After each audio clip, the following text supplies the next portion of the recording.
Remember that movie, The Matrix? And do you remember that scene where Morpheus looks at Neo and says, hey, you have to make a choice. I can offer you this blue pill, which will allow you to stay in this fantasy land, and you can think where everything is perfect. You got all the answers. You know everything that you need to know about life. Or I can offer you this red pill, and I'm going to wake you up to the harsh realities of the world. That's rideshare. Ha! In a nutshell, that's rideshare. Now, look, I know I haven't put out a vlog in a couple of days.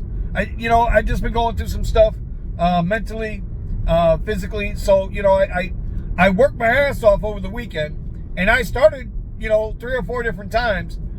But I just didn't feel comfortable with coming to anybody and putting this shit out on the internet. I needed to reset a little bit. So this is vlog 22.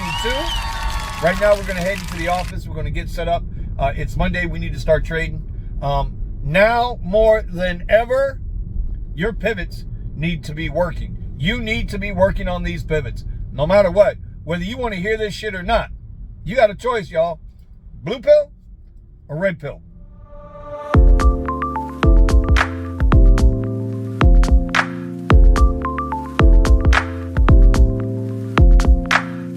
All right, so looking at Tesla this morning, we see this fair value gaps formed up on the 2-minute chart.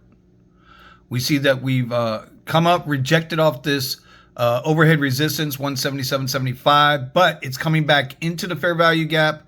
It's holding, dipping its toes in. We are going to look for the upside to push around 179.34. You see that established up there.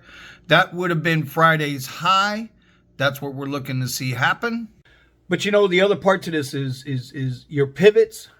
Again, we're talking blue pill, red pill, right? Your pivots are just like trading. Rideshare is just like trading. You're dealing in probabilities. When you go out there in the morning or in the afternoon, whatever your strategy is, whatever you think your strategy is, right? The apps, they don't give a shit. They don't care. You're thinking your goal is to make 100, 150, 200, 250 a day. But the apps have another plan for you, and that plan is completely random because it's not a plan. It's like I'm telling you guys. The blue pill says your strategy is going to work. The red pill says your strategy don't mean dick. It don't mean shit.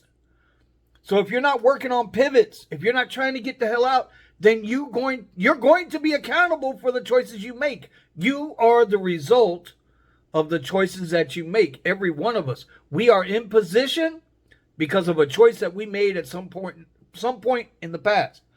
All right, so as you can see, we caught this. We rode it up to the 178.56. A couple things happened here. Number one, it put me over 10% for the gain, which I went ahead and took my 10% because I was only one contract in. But you see that right there? That's called a tweezer top. And 9 times out of 10, that automatically tells you it's a reversal coming in. So what happened? We reversed back down all the way to the fair value gap again. So my exit right there was good. Wound up being 8.5% profit on that trade. We'll take it for the day to start. All right, so right now I am testing a theory with Eddie. And this is why it's so important to paper trade. But as you can see here, we're on the daily. We have a huge fair value gap that's wanting to push us up. Eddie hasn't moved into that trade, but I'm being a little bit of a rebel. So you can see here on this contract, this is a 237 call for Friday. I'm in at $2.30, which would be $230. Got my stop out at $2.04 if I take a loss. But we're going to see how this trades out. And hey, Eddie, tell everybody hello, man. Yo. See, this is what we do, bro. Every single day. Nothing. Hey, Eddie, tell the group. Nothing interferes with Monday through Thursday trading. Nothing. That's right. Nothing. Except when you gotta go to the bathroom. You know what? Outside of that, no excuses. You show up every day, Monday through Thursday. You gotta go. I'm going to end this segment on that. All right, so one more. You can see this was SPY this morning. Again, formed a fair value gap, broke to the upside, set a new daily high, dipped down into the order block, And there we go. Rejecting right on up. Setting fair value gaps all the way up. We're looking for SPY to hit 534.38. That's a resistance level. Right now, though, my contract is up 7%.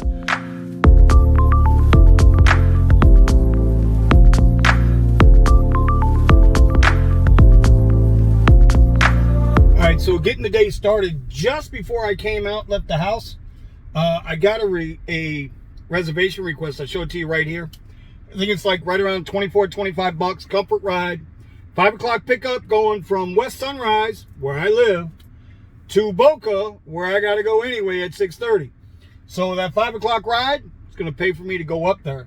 So what I've done all last week, I think a lot of you guys know already, what I did is I turn on X on Uber, and I just start knocking out my rides. I think for the EV bonus, I got to 148 or 149 rides last month. And that's on me because I never really went after it. But what I'm finding is, as long as I can get 7 rides a day, 7 Uber rides a day, I can hit that goal.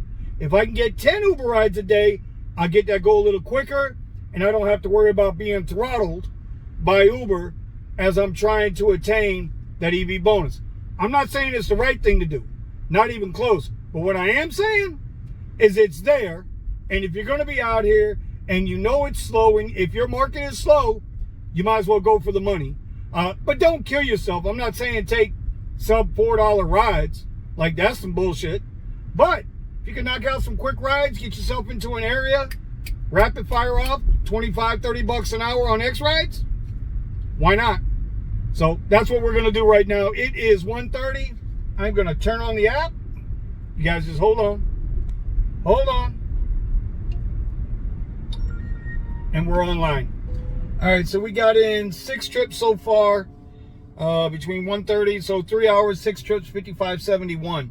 I had a scheduled ride for 5 o'clock. Now, this is on me, I guess, because I didn't take a screenshot of it.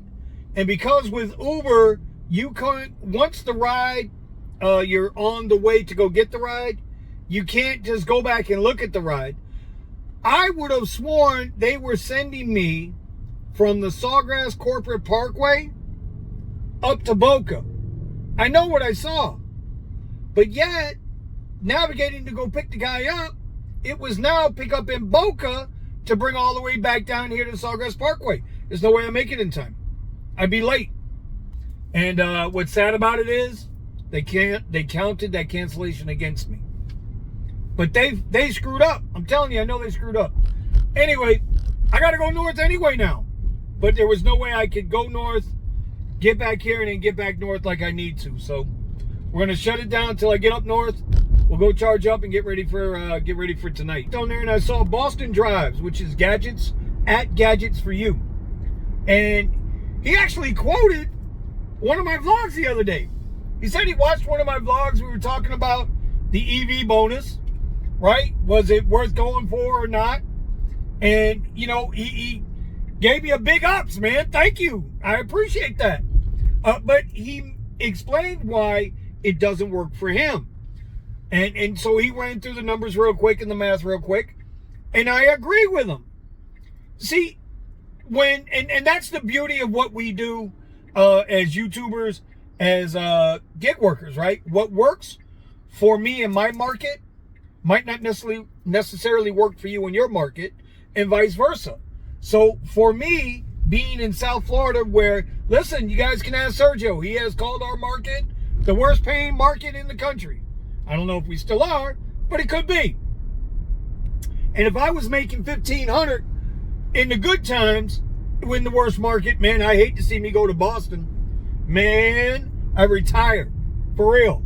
I'd probably do $3,000, $3,500 a week up there. Anyway, the point is, when your market's slow, you have no choice but to make a run at these little bonuses, right? Because you're not going to get good rides anyway, right? Today, I must have turned down, if I've taken 6 trips, that means I probably turned down 4 or 5 because they were just that bad.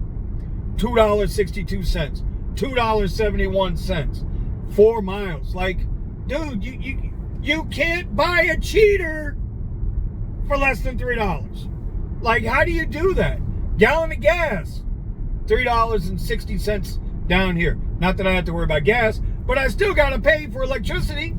Still got to pay insurance. Still got to pay the rent. Still got to pay the car note. Still got to pay all that shit. That shit don't get less because they decide they want to pay less. So you don't do those rides, right? Because it don't make sense.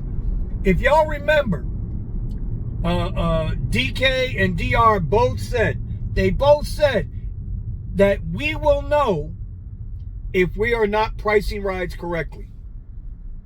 I remember when he said that, the first thing I thought at that moment was they were going to see how far down they can push the price of these rides and still get drivers to take them. Obviously, we all see on Trip Radar, which I still think half those rides on Trip Radar are bullshit, you know, but like I said earlier, we live in the Matrix, man. Those rides could be real and drivers are taking them, or those rides could be ghost rides. They don't exist, but they're trying to Jedi mind trick us into hitting that button really fast when the Trip Radar pops up. Who knows? Anyway, I guess my whole point to this is I appreciate Boston Drives giving me the shout out. He called me an all-around nice guy. I appreciate you. But at the end of the day, you know, I'm going to do my 7 to 10 rides at least to try to get ahead of it and keep taking the reservations as they come up. I mean, what else are we going to do? We got to make the money. So I went out and got that last ride. It was an X ride for $14. You know, the one thing I noticed yesterday and today is when there's not a lot of rides, obviously there's going to be a lot of X rides. But man, they are really making them cheap. And with no other bonuses to really speak of, you know, this is why I'm doing 7, 8, 9, 10 rides a day. I'm not going to go back to Panther Arena because I know it's going to be loaded. The airport right now is loaded with, I don't know, got to be a ton of cars in that queue. I'll find out right now for you. I just came by it. Yeah, there's 240 cars in that queue right now.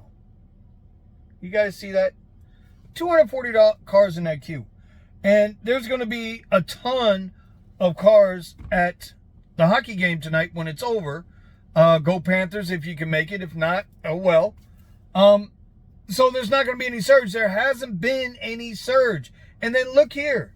On my way home, I saw this. Again, I talked about this in my video the other day, the vlog, where they're showing a different color. Could be purple, could be blue, could be red, could be amber, but there's no surge amount.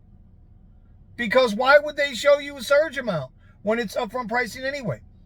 My whole point to this is, as it has been all day, this is the Matrix, y'all. This is designed to train us to accept whatever. So that's fine. You do what you got to do. Suck it up. I'm sucking it up. I'm going to make my money. Listen, I broke 4 figures last week for the first time in almost 2 months. And I did it without Lyft. Lyft, I didn't make $100 on Lyft. Look, I show you. I did not make $100 on Lyft. But I still broke $1,100 for the week. Been a long time since I've done that. A lot of that was with that big ride that I showed you in the beginning. By the way, those 2 rides, the blue pill and the red pill, those were both rides I took last week. Just saying. So with that, we're going to wrap up this vlog. I will see y'all mañana, man. Be safe, be smart. Let's get this money. Let's go get your pivots done. Get your pivots done. Quit bullshitting. Get your pivots done. All right. Peace.